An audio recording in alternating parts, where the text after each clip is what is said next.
Você está no canal Cortes Teológicos. Nossos vídeos ajudaram você a se aprofundar no conhecimento de Deus e das Escrituras. Então deixe o seu like, inscreva-se no canal e ative as notificações para você receber tudo em primeira mão. Aproveite o vídeo e deixe seu comentário. Existem cristãos, sim, que creem que Deus usou a evolução para criar os seres vivos. Existem. Botei 3 deles ali que são cientistas e botei 4 teólogos aqui, 5 teólogos aqui que são muito conhecidos, além do McGrath, além de vários outros, que aceitam a evolução. Mas aí vem o lance, Tiago, mas como assim? Que história é essa? A evolução não é só uma teoria? E isso nos leva para o início da nossa segunda parte, que é o top 3 coisas mais mal compreendidas pelas pessoas em geral sobre evolução. E, queridos, eu tô aqui, não tô tentando fazer uma apologia, uma defesa da teoria evolutiva. Não, eu estou mostrando que existem cristãos, sim, que aceitam a evolução. Como eles fazem isso? Nós vamos ver daqui a pouco e amanhã. Mas existe sim, agora do ponto de vista de um professor de ciências que sou eu passei a vida ouvindo algumas dessas más compreensões que as pessoas têm sobre a teoria evolutiva. A número 1 é a seguinte: a evolução é apenas uma teoria. E é uma teoria que nunca foi provada. Não é? A evolução é só uma teoria. Então ela nunca foi provada. Queridos, tu já deve ter ouvido isso muitas vezes, talvez tu já tenha usado esse argumento, certo? E aí que tá, eu vou botar até o link depois. Esse é um argumento para desacreditar a evolução que os próprios ministérios anti-evolução, os ministérios, vamos chamar de criacionistas, embora agora vocês viram que o termo criacionista é um pouco mais complexo, né? Porque esses caras que eu mostrei aceitam a evolução são criacionistas. Mas, enfim, os criacionistas que rejeitam a evolução, tem vários sites, vários ministérios, eles mesmos dizem para não usar esse argumento, certo? De que a evolução é só uma teoria. Tranquilo? Por quê? O fruto dessa má compreensão está aqui, ó, na diferença entre o uso comum do dia a dia da palavra teoria versus o uso que os cientistas fazem do termo teoria. Então, olha só, no dia a dia, no uso comum do dia a dia, a gente chega e diz assim, eu botei ali, amiga, eu tenho uma teoria sobre o porquê a dona Florinda cortou o cabelo daquele jeito. Ô, Bibo, eu tenho uma teoria, cara, sobre por que o fulano terminou com a namorada. Eu tenho uma teoria porque, né, a gente usa teoria nesse sentido, né? Ou seja, eu acho, eu tenho é um achômetro, é um chute. E aí, eu fiz questão de copiar o texto para ficar bem claro, porque isso é muito importante, tá? Então, olha lá, ó. No uso diário, teoria significa um palpite ou um chute, algo que talvez precise de prova. Eu tenho uma teoria, não tem como provar, é uma teoria. Isso no dia a dia. Na ciência, no entanto, uma teoria não é isso, não tem nada a ver com isso. Isso, o uso comum da teoria, eu tenho uma teoria porque que fulaninha terminou com fulaninho. Isso seria chamado na ciência de uma hipótese. Tu tem uma hipótese sobre isso. Certo? O que é, então, uma teoria em ciência? Certo? O que é uma teoria em ciência? Queridos, teoria, olha que linda a animação ali, ó. Uau, de novo, uau. Teoria, meu... Tô precisando de um designer para meus PPT, né? Enfim. Caraca, queridos, mano, uma teoria em ciência é o seguinte, é uma explicação bem fundamentada, bem apoiada por evidências e bem documentada para as nossas observações. Na verdade, em ciência, uma teoria está ali, ó, ela reúne todos os fatos que foram descobertos sobre algo, fornecendo uma explicação que se ajusta a todas as observações e pode ser usada para fazer previsões. Ou seja, na ciência, a teoria é o objetivo máximo. A teoria é a explicação. É o mais próximo de provado que qualquer coisa na ciência pode ser. Certo? Isso parece ser muito complicado para quem não é cientista. Mas, querido, tu precisa entender o seguinte. Na ciência, nada se prova. A gente tem evidências que corroboram uma teoria.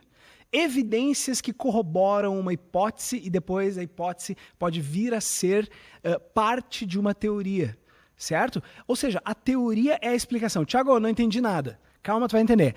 Algumas pessoas pensam que na ciência, olha lá, você tem uma teoria e uma vez que ela seja comprovada, torna-se uma lei. Só que não é assim que funciona. Lei é outra coisa. Na ciência, o que a gente faz? A gente coleta fatos ou observações e a gente usa leis para descrever esses fatos e essas observações e uma teoria para explicá-los, certo? Então você não promove uma teoria, a lei, provando a teoria. Não é assim que funciona. Uma teoria nunca vira uma lei, certo? Na ciência. Tranquilo? Vamos dar um exemplo para ficar claro. A gravidade. A gente tem um negócio que a gente chama de lei da gravidade. O que é a lei da gravidade? É a observação de uma regularidade e aí a gente tem uma descrição matemática desse fenômeno, certo? Isso é a lei da gravidade, é uma equação que descreve esse fenômeno. Só que aí a gente tem a explicação do porquê que ela funciona assim, que está dentro de uma coisa que a gente chama de teoria gravitacional. Certo? Então a teoria gravitacional explica a lei da gravidade, ou vamos chamar assim, o fato da gravidade. Tranquilo? E ali eu coloquei o link do Answers in Genesis, que é o maior site criacionista do mundo, em que eles justamente explicam dessa diferença, de por que cristãos e criacionistas não devem usar esse argumento de que a evolução é só uma teoria. Certo? Porque, na verdade, ela é uma teoria no sentido científico. Ela é a explicação sobre um fenômeno observado na natureza para o qual nós temos muitas evidências. Tiago, temos muitas evidências mesmo? A evolução não é uma teoria em crise? Eu já ouvi falar por aí que é uma teoria em crise, que os cientistas não estão mais aceitando ela. Então, olha só, tem uma pesquisa famosa do Pew Research Center de 2014, se eu não me engano, que é um grande instituto de pesquisa nos Estados Unidos, em que eles colocaram a seguinte pergunta, a seguinte afirmação: há discordância entre os cientistas sobre se os humanos evoluíram ao longo do tempo. Você concorda com essa afirmação? Você acha que há discordância entre os cientistas? Aí eles perguntaram para a população em geral. 39% das pessoas que vão à igreja regularmente disseram que sim, há discordância entre os cientistas sobre se a evolução aconteceu mesmo ou não. Tá? As pessoas que vão na igreja disseram sim, há discordância, os cientistas não concordam. Se tu pegar só a parcela de evangélicos brancos americanos, nas igrejas de evangélicos brancos, essa porcentagem sobe para 49%, ou seja, basicamente metade dos cristãos brancos americanos creem que sim, há discordância. Só que aí o Pew Research Center fez a mesma pergunta para cientistas. Certo? Entre cientistas com PhD, 99% afirmam que os humanos evoluíram ao longo do tempo. Ou seja, essa crença do público em geral de que cientistas discordam da evolução, de que cientistas não concordam com a evolução, ela não se confirma quando tu pesquisa cientistas. Tranquilo? Então, olha só, não há discordância sobre a evolução. Inclusive no livro A Origem, que o Bibo mostrou aqui, no prefácio ali do livro, na introdução, se eu não me engano, está escrito ali, existe um amplo consenso entre os profissionais das ciências físicas de que o universo tem 13,8 bilhões de anos e que a Terra tem 4,5 bilhões de anos. Existe também um amplo consenso entre os profissionais das ciências da vida, biologia e medicina, de que a vida na Terra evoluiu a partir de ancestrais comuns. Ou seja, há consenso científico sobre a teoria evolutiva. Isso quer dizer que ela está certa? Não, não quer dizer isso. Isso só quer dizer que cientistas treinados até o nível de doutorado... inclusive eu não falei que depois se tu pegar só 99% dos cientistas, né, afirmam que não há divergência, que aceitam a evolução, desculpa. Se tu pegar só os das biológicas, a porcentagem não muda, ela fica em 99% também, certo? Então assim, não há... É consenso científico, tá? Mas, Thiago, eu vi na internet circulando uma lista de mais de 1.000 cientistas que assinaram um manifesto dizendo que rejeitam a teoria da evolução. Existem várias listas. Ao longo da história do movimento criacionista, existiram várias listas de cientistas, né, fazendo manifestos dizendo não, a teoria de Darwin está errada. Existem essas listas. Só que aí o National Center for Science Education, que é uma instituição americana que promove... National Center for Science Education. É uma instituição que promove o ensino de ciências nos Estados Unidos. Eles fizeram um manifesto que é o seguinte, o chamado Project Steve. O que é o Project Steve? É uma lista de cientistas que tem o nome de Steve, que concorda com a evolução. Ou seja, cientistas com PhD que tem o nome Steve, ou derivados de Steve em outras línguas. Steve, Steven, Estevão, Esteban, Stephen, né? São variações de Steve. E eles têm essa lista chamada Project Steve, com mais cientistas de nome Steve que aceitam a evolução do que as listas essas de cientistas que rejeitam a evolução.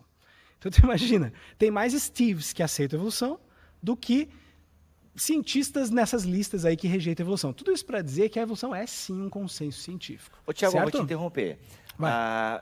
E por que, né?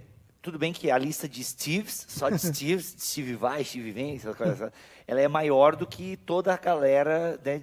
Só que assim, queira ou não, também são cientistas, né? São pessoas que estudaram e tal, blá.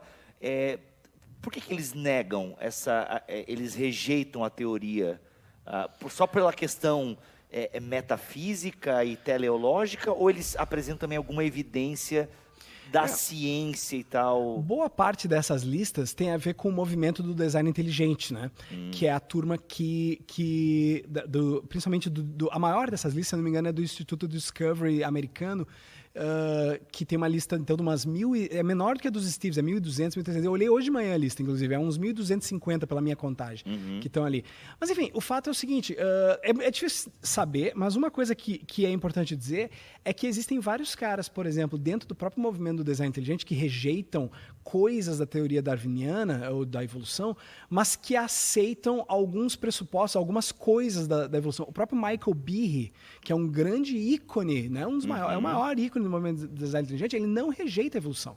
Ele acha que ela é incapaz de explicar algumas coisas, mas ele aceita a ancestralidade comum, por exemplo. Isso está num livro dele. Caraca. Ele não tem problema nenhum com a ancestralidade comum, ele acha a teoria de Darwin uma boa teoria, só que para ele ela é incompleta, ela não dá conta daquelas coisas da complexidade irredutível e tal.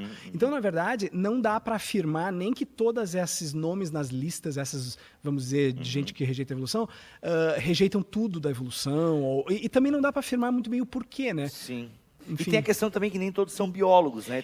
Também isso tem é outra isso, coisa. né? Existem muitas dessas listas que tá cheio de engenheiro, médico, enfim, é. gente que não são cientistas mesmo, ou não são biólogos, né? Sim. E aí, enfim, sem querer dar demérito, mas eu, por exemplo, eu tenho um PhD em teologia e sou biólogo. Cara, eu não me arrisco a falar sobre coisas que o Mac, entendeu? Ou coisas que outras áreas, né?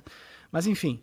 Mas Beleza, isso é só para dizer que a evolução, queridos, por mais que se diga o contrário, ela não é uma teoria em crise. Então eu vou explicar o que eu também quero dizer com isso. E não sou eu que estou dizendo, tá? Há, claro, discussões sobre tópicos dentro da teoria evolutiva, sim, mas pouquíssimos cientistas, proporcionalmente, claro, tem milhares, sem dúvida, mas proporcionalmente, como a gente viu nas pesquisas, pouquíssimos cientistas duvidam, então, das afirmações mais básicas da evolução. Né? Por exemplo, que toda a vida na Terra está relacionada, compartilhando necessidades comuns devido à variação e seleção ao longo de muito, muito tempo. Isso é consenso científico. Queridos, isso significa alguma coisa? Cara, enfim, significa. Mas o fato é que ciência muda. Isso pode mudar? Pode. Pode vir uma outra teoria, uma outra hipótese que vai vir a ser uma teoria que dê conta de explicar a biodiversidade melhor que a evolução? Pode vir. Né? Tava aí, a relatividade de Einstein jogou fora um monte de coisas e se provou uma melhor teoria do que outras que vieram antes dela. Tinha outras observações da natureza que as teorias antes da relatividade não davam conta. E aí o Einstein fez lá a sua teoria da relatividade geral, estrita, enfim, e ela deu conta de mais fatos da realidade. Então ela sobrepujou outras teorias. Isso pode vir a acontecer com a evolução. Isso já aconteceu? Não, ainda não. Certo? Ainda não aconteceu. Queridos, terceiro mal entendido a respeito da evolução. Esse é muito comum com pessoas bem leigas, tá? A pessoa nunca estudou muito evolução e tal, mas aparece com muita gente, tá? Se o homem veio do macaco, como que ainda existem macacos? Né? Quem viu meu videozinho hoje, viu isso aí. Queridos, isso aí tem a ver com uma má compreensão de como que a evolução funciona. E ela olha aí o macaquinho, ela é muito derivada de uma, enfim, na verdade, da falha de muito professor de biologia em ensinar a evolução. Então, esse papo de se o homem veio do macaco, bom, para aí, calma. A evolução nunca afirmou que o homem ou o ser humano veio do macaco. Tá? Isso nunca ninguém disse isso. Na teoria de Darwin não disse isso. Isso está errado. Isso aí é enfim, surgiu na cultura pop, é uma frase comum, mas ela está errada. O que a evolução afirma? que macacos modernos e o ser humano compartilham um ancestral comum relativamente recente. Principalmente o chimpanzé. Né? O chimpanzé e o ser humano, segundo a teoria evolutiva, compartilham de um ancestral comum relativamente recente dentro da escala de tempo geológico de uma terra antiga. Né? Ok? É isso que a evolução diz. Ou seja, se tu ouviu assim, o homem veio do macaco, não, tu já sabe que aquele cara não manja muito de evolução. Não use, não fale isso, porque está errado. Ninguém diz isso, nenhum evolucionista diz isso. E agora é o seguinte, se o homem veio do macaco, por que ainda existem macacos? Isso é devido muito a essa figura aí, ó. Essa figura aí que se tornou muito popular, ela meio que cristalizou essa imagem de progresso, de um vindo depois do outro. E aí as pessoas logo pensam, não, ainda tem macaco, então se uma coisa vai progredindo, dando origem a outra, como é que... Cara, essa imagem aqui, ela é muito ruim para explicar a evolução. Ela tem uma história de onde surgiu, é bem interessante, tem uns vídeos no YouTube que explicam. Não vou explicar agora por uma questão de tempo. Mas o fato é que a evolução, ela não funciona assim. Então, eu peguei esse cartoon em inglês, que é muito bom para explicar como que, na verdade, os cientistas entendem a evolução, tá? Então, olha à esquerda ali está escrito, esta não é a sua árvore genealógica.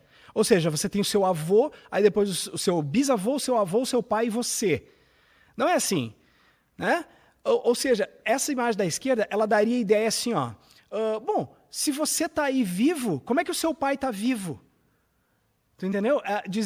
Pensar assim, ó, se o ser humano veio do macaco, como é que tem macacos ainda? É a mesma coisa que dizer assim, se tu veio do teu pai, por que o teu pai ainda está vivo? Tu entende? Porque aquela coisa da escadinha parece que dá a ideia de que um morreu para vir o outro. E não é assim que funciona. Então, da mesma maneira, isso não é evolução, ó.